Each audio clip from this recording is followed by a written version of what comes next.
Hey guys, welcome back to the channel. Do a little quick update on Gina, and then I want to show you something that I think that's helpful, especially if you're working on these small block Fords. You can see Gina is getting closer. I've got some of my cold side piping done, blow off valve mounted. The hat I welded up so I could put my clamps on here. And the cold side's done. I'll show that to you guys soon. Hot side's also done.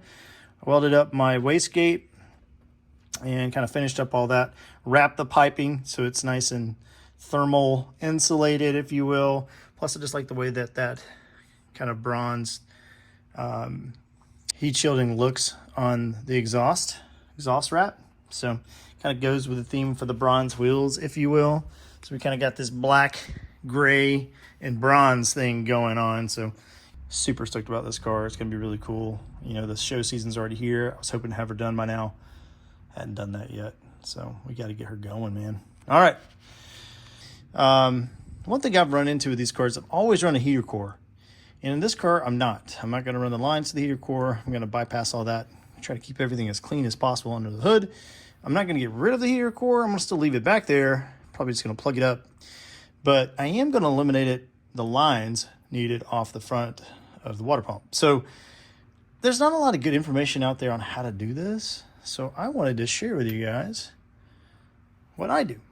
And typically you have a port here, something like this guy on a carbureted version of this guy, right? So you can run a heater core. You have lines that go up, go to your heater core there, and then a return line coming back here, or vice versa, coming here, going there, coming back there. Regardless, that's kind of the system, right? This is your return line. You have a pusher line that would go out to the heater core, circulate the water, coming back in here, come back into the return.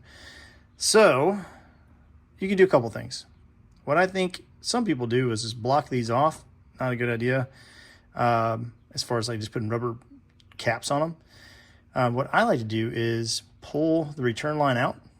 So these are just press fit fittings. The easiest way to get this fitting out is just to heat up this guy a little bit with a torch. Just not too much, but just heat it, a little heat on it, and then grab these with some vice grips, and you can just work it back and forth and slide it out. Easy as pie. Now, they make some press-in style like freeze plug type things you can press in. They look really nice, easy, does the same thing, just blocks it off. Or in my case, what I'm gonna do is I'm gonna tap this with, I think, a half-inch MPT, and use this half-inch MPT plug and just plug it up. That way I could always go back if I want to and you know, just thread in a new barb, and that could reinstate my heater core. So just kind of threaded things out that way. So this gives me a little future proofing. All right, you guys. So you can see we tapped the bung for the water pump. Did this is a half-inch MPT.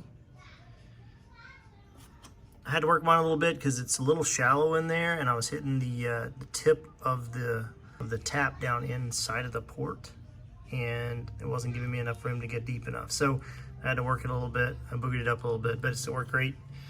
Tap that guy.